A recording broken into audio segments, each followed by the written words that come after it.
By noon, Mara wished she could pull the voice note back through the screen. It had lasted 7 seconds. "I had a really good time last night," she'd said.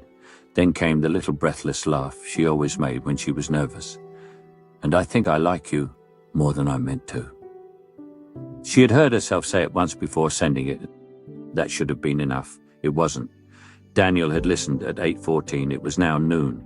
The message sat there beneath his name, painfully small and impossibly loud. They had been seeing each other for 7 weeks. 7 weeks of Daniel making actual plans, instead of saying, "We should do something sometime." 7 weeks of him showing up when he said he would. He remembered things she mentioned once and forgot she had told him. The name of the co-worker who always interrupted her in meetings. The book she'd loved when she was 16, the fact that she hated cilantro. Nothing about him had given her a reason to be afraid. Her body hadn't gotten the message. In her last relationship, she'd learned that saying what she felt could change the temperature of a room. Once she'd told him she loved him. He had gone quiet. Not for an hour, not for an evening, for 3 days. When she finally asked what was wrong, he had said, "I just don't know what you expect me to do with that." She had never said it again, not to him. Eventually, she stopped saying much of anything that might require an answer. So this morning had been an accident, a moment of happiness, a moment of courage. 7 seconds of not protecting herself. Now she carried her phone from her desk to the kitchen and back again. He's working, he has meetings, he has a life. Not every silence means something. At 1:15 she typed, "Sorry." That was probably a little much. She stared at the words, her thumb hovered over send. Then she deleted them. At 2:07 she picked up her phone again. Nothing. At 3:19 she checked whether he was online. She immediately hated herself for checking. At 4:30 the phone finally lit up. "Still good for 7? I made the reservation." Mara stared at the message. That was it. No mention of the voice note, no explanation, just dinner. "Yes," she typed. She put the phone face down, then turned it over again, then face down. By the time she got dressed, she'd changed her blouse twice. She stood in front of the mirror. "You said 7 words," she told herself. Her reflection looked unconvinced. Daniel was waiting outside the restaurant with one hand tucked into his coat pocket. When he saw her, his face warmed. There was that smile, the one that made something inside her soften before she could stop it. "You look beautiful." "Thank you." He kissed her cheek and held the door open. Inside, he asked about the client who had made her cry in the bathroom the week before. Mara laughed. She told him the story. For a while, she almost forgot. Almost. Halfway through dinner, Daniel set down his fork. "You've been quiet." Mara looked up. "Have I? A little? I'm fine." He watched her for a moment. "Okay." She looked back at her plate. He picked up his fork again. For perhaps 30 seconds, neither of them spoke. Then Daniel put it down. "Did I do something?" "No." "You're sure?" "Yes." He waited. Mara could feel the conversation she was trying not to have sitting between them.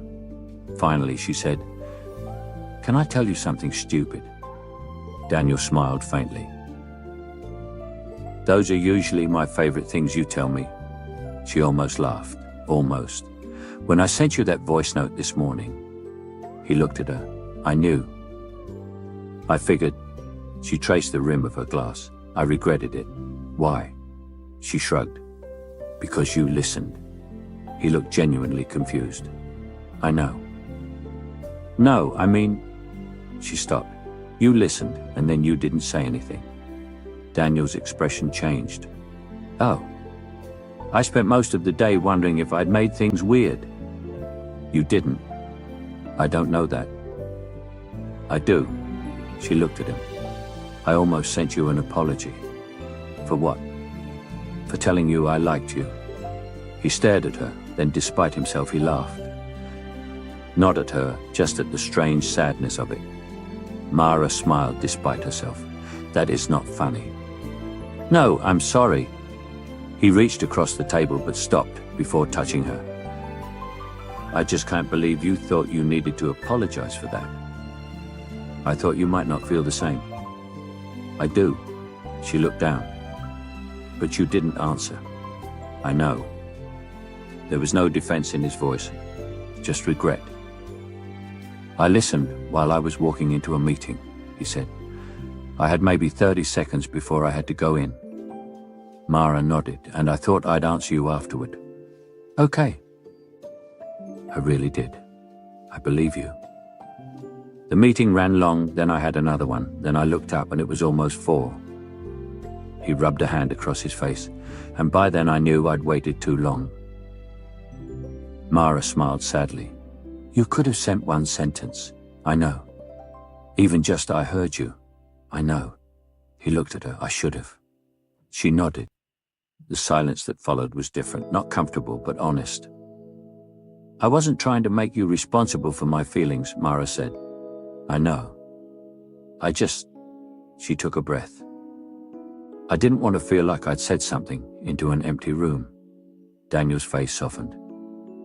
You didn't. He reached across the table again. This time she met him halfway. His hand closed around hers. I liked hearing it, he said. Mara looked at him. Really? Really? How much? He smiled. Enough that I listened twice. Her eyes widened. You listened twice? I did. And you didn't think to tell me that? He laughed. No. Apparently I have some work to do. She laughed too. The tightness beneath her ribs loosened a little. I didn't need some perfect answer, she said. I know that now. Just something. He nodded. I can do something. His thumb moved gently across the back of her hand. I can't promise I'll always answer quickly. I don't need that. I know. But maybe don't leave me alone with my imagination for 8 hours. He smiled. That seems fair. After dinner, they walked toward the station. The air was cold. Mara tucked her hands into her coat. Daniel walked beside her. For a few steps, neither spoke. Then his hand brushed hers. Neither of them moved away. Their fingers found each other. Under the yellow light outside the station, Daniel stopped. Mara? Yeah? I like you more than I planned to, too. She smiled. That would have been a very good text this afternoon. I know. You had all day. I know. She laughed. Then he kissed her. It wasn't dramatic, and it didn't solve anything. It was warm and unhurried and slightly awkward, in the way new things sometimes are. When they pulled apart, Daniel smiled. So, he said. So. I suppose I should have texted you. You really should have. He nodded solemnly. I'll put it on my list. She laughed. The following week, Mara received an email just before lunch. She'd been asked to lead the project she'd wanted for months. Her first reaction was joy. Her second was fear. Her third was the familiar impulse to tell no one until she had proved she deserved it. She opened Daniel's name on her phone. Her thumb hovered. She thought about sending a text. I got the project, simple, safe. Then she thought about the voice note. She pressed record. Okay, this is probably going to sound ridiculous. She stopped, deleted it, started again. This time she told him the truth. She was excited. She was terrified. She was afraid she would disappoint everyone. She sent it before she could change her mind. Then she put the phone face down beside her keyboard. She looked at it, turned it over. No message. She breathed out, then turned it face down again. 20 minutes later, the phone buzzed. She picked it up. I listened. I'm walking into a meeting, but I want to hear everything tonight. Mara read it twice. A smile came to her face. Not because everything was suddenly certain. Not because she had stopped being afraid, because she knew what the silence meant now. Sometimes silence meant someone was busy. Sometimes it meant nothing at all. And sometimes she would still get it wrong. She put the phone face down, opened the project file, and let the next few hours be what they were. At 6, her phone rang. Okay, Daniel said. Start from the beginning. Mara smiled. Okay.